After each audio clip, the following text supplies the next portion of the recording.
David, thank you. We're going to continue our conversation for our podcast From the Mentor's Desk. And this time, although the last conversation was about mentoring, I want to shift to how you became introduced to military medical research. Tell us how that even came on your radar.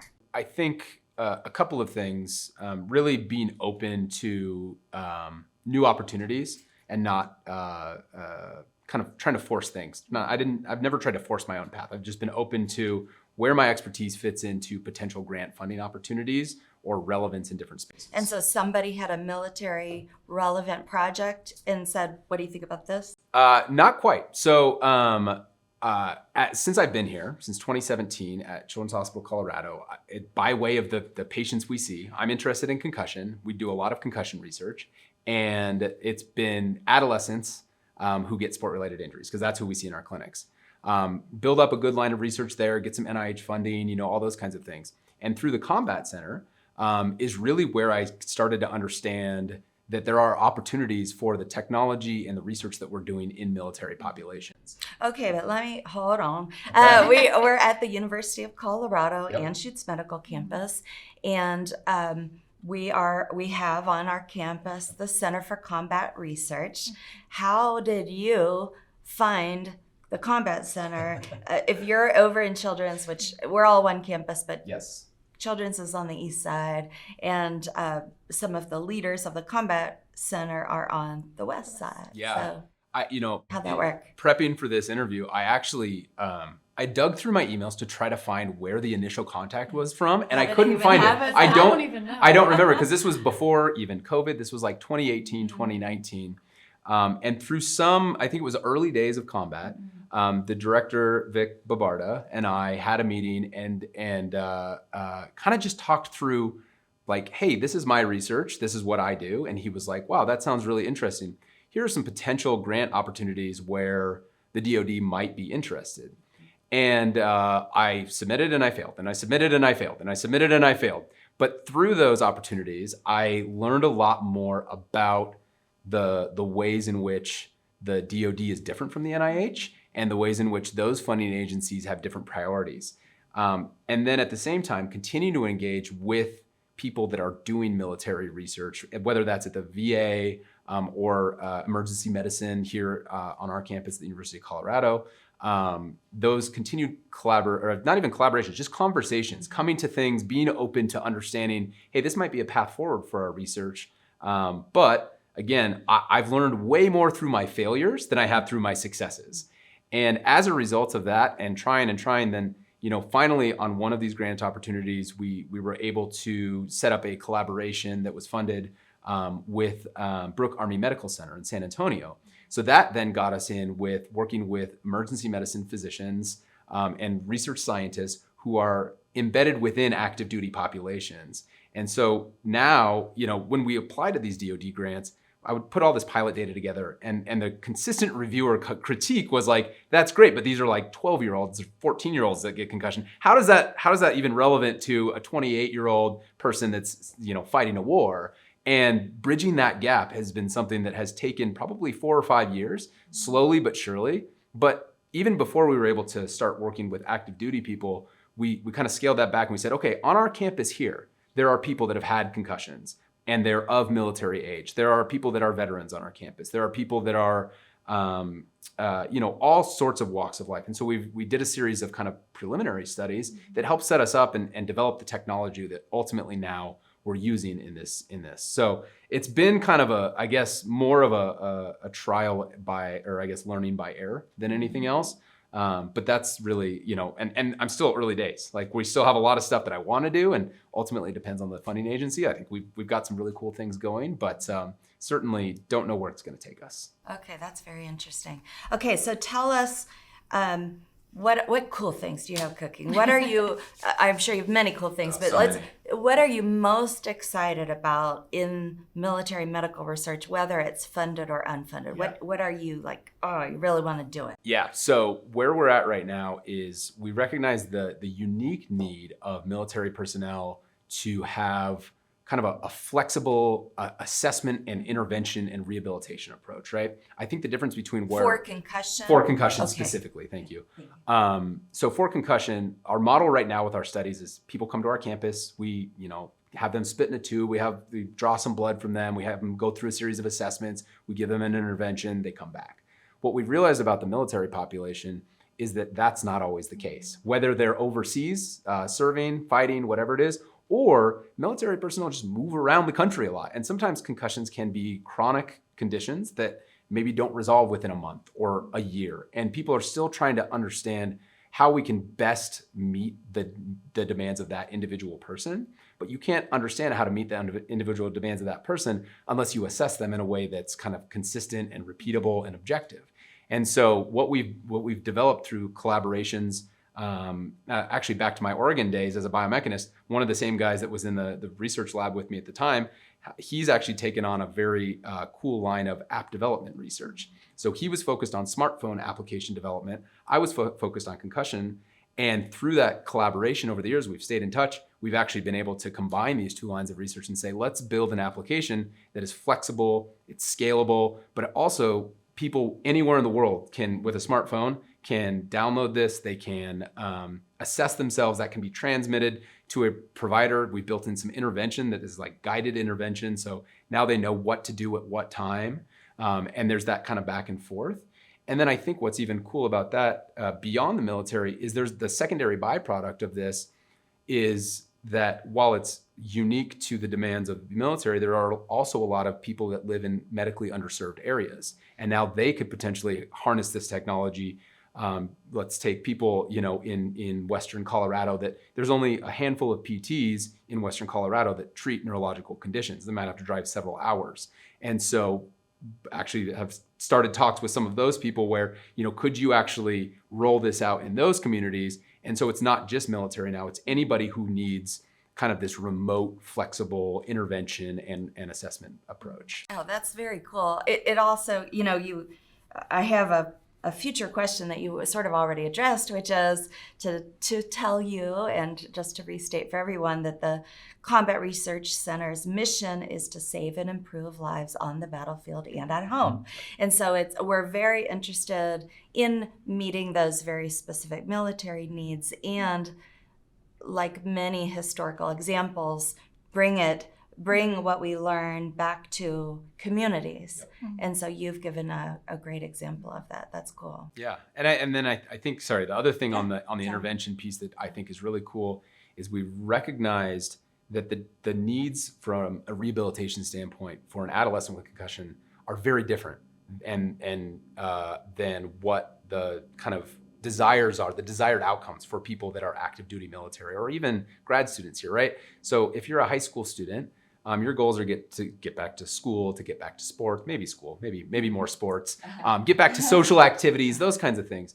I think for our military personnel, the goal is not just to get back to duty, but to do well at that duty. And the ramifications, a lot of the stuff that we're quantifying have to do with ability to multitask or dual task, right? So do two things at once. Reaction time, how well your motor control system interacts with your cognitive system. And so for a soccer player who's 14, that's, the ramifications are, serious. Like you might have additional injuries that happen or you might prolong your recovery. But on the battlefield, those small deficits actually could have much larger ramifications to yourself or to your team. And so we're trying to understand ways in which those small deficits could actually amplify in more stressful situations. And so I guess that's the last piece on the military relevance is that it's not just the injury, but it's the events surrounding the injury and tying that back to psychological health, which is a big emphasis of ours, is kind of that multidimensional rehab approach where we're thinking about the biology, but we're also considering the social or the work constructs, but then the mental health constructs, the psychological constructs that also are incredibly important for short and long-term outcomes. So this echoes a little bit like our prior conversation where you were really looking at multidisciplinary, prongs, wheels, spokes, whatever you want to call it. Expertise from other areas. Yep. Okay, let me ask you one last question because you said you're working with somebody doing an app. Yep. That sounds like tech. Mhm. And then that makes me think of industry and innovation and, companies, Silicon Valley, delivering tech in simple or very sophisticated ways. Has that been part of where you see this research going, that you're going to find, be the next app developer or, working with potential companies? Yeah, I mean, certainly not me. And this is not, again, you find your areas of weakness and you find people to complement that. I can't learn all the things. So the collaborator of mine, he's actually at Binghamton University, but has a small business that he also runs that is kind of, with these NIH mechanisms, we've gotten small business grant funding to help support kind of the initial research and development on those projects. Okay, so that's interesting because I ask about innovation, and one of your key partners is an academic He's an who's academic. participating in the innovation Exactly. ecosystem. Yes. Very interesting. But what we've realized is that we're both academics. And so the product that we have right now is very what I would call research grade, right? It's developed by researchers, engineers, neuroscientists, like that's what we are. And our ability to actually have something that is usable at a large scale outside of a research study is limited. And so that's where we recognize, and this is kind of where we're at in this stage of finding there are a lot of like small tech startup companies that help push that through with app developers to make a more polished product. So we're certainly probably years away from that right now, and that takes time and money. But that's definitely where we're headed with this. Very interesting. You have any comments about working with industry in this way, or how, we've talked before about finding mentors and finding collaborators. We haven't talked about finding industry partners. Do you have any thoughts? I think that a lot of the major universities have really well established technology transfer or innovation centers where they have the spin in, spin out model. And so it allows those organic relationships to build between academics and industry folks and have that also be bidirectional. So I That's a think good idea. identifying the resources at your own university for tech transfer, innovation, whatever they call it, but then not being afraid to work with them and to ask them, do they have anybody identified in this space who can help you? I think that's really another way to build your network and to build collaboration. And I think it's just another way to look at it, and being open to that, I think is... That's great advice. That's sort of like that ultimate mentor who is a connector. These offices are the connectors. They know all the companies that do this or that or have an interest in this or that, and they might be able to just match make for you. Yes. And I've also, historically, industry's been this big kind of dark, scary thing. And as I've learned more, I actually think we can't roll these things out, these new products and technologies that are going to help patients unless we have industry partners. So there is a necessity for scalability and usability and acceptability by patients to partner with people that that's what they do, right? As an academic, I'm only ever going to create a product that is useful for academics, and that's not the goal. It's to stretch far and wide beyond that to help patients where they're at. That's wonderful. Okay, let me ask you one last question about military medical research. I know you sort of stumbled into it, being opportunistic. If somebody out in the world thinks, yeah, I would like to do that too. I want to help everybody who's in harm's way or supporting those in harm's way. What are some ideas to explore that besides calling the Combat Research Center at the University of Colorado? Well, I think probably twofold for me, and this is just how my brain works. Back to the conference idea. There are military health conferences that happen every single year. And that I've never been to one, but from what I understand, you can probably speak to this better than me. That's kind of where the key thought leaders are to identify where the gaps are, right? What are the things that we need to focus on? And then from my perspective, saying, what are my skills? What are the things that I'm working on? And how do those two things mesh? How can I address those gaps? And then from a fundability standpoint is really just being open to understanding what all those mechanisms are. It's a whole different world of acronyms and nuance and eligibility and all that kind of stuff. But being able to look through those and say, here are the key focus areas that the DoD or any other funding agency is super interested in. And as I read through these, and Annie sends me them from time to time, I'll read through and I'll say, I check 6 of those 8 boxes. This seems like a good funding opportunity for me, but that's also informed by those conversations I have with key leaders or people that have kind of perspective in this domain. So back to acknowledging my own limitations, that I don't know what a lot of this means, and leaning on people that have some, like a mentor who has some expertise in this area to help kind of guide and at least get me my foot in the door of not even funding, but just understanding the landscape, I think is the first step. That's great advice.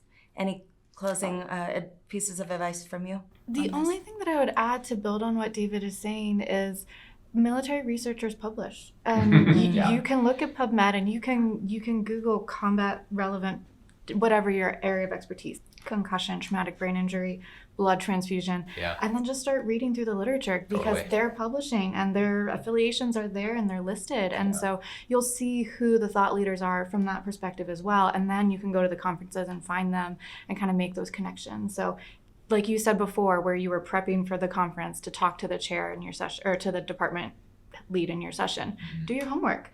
There's people out there who are publishing in your area who are active duty. Find them. They're there.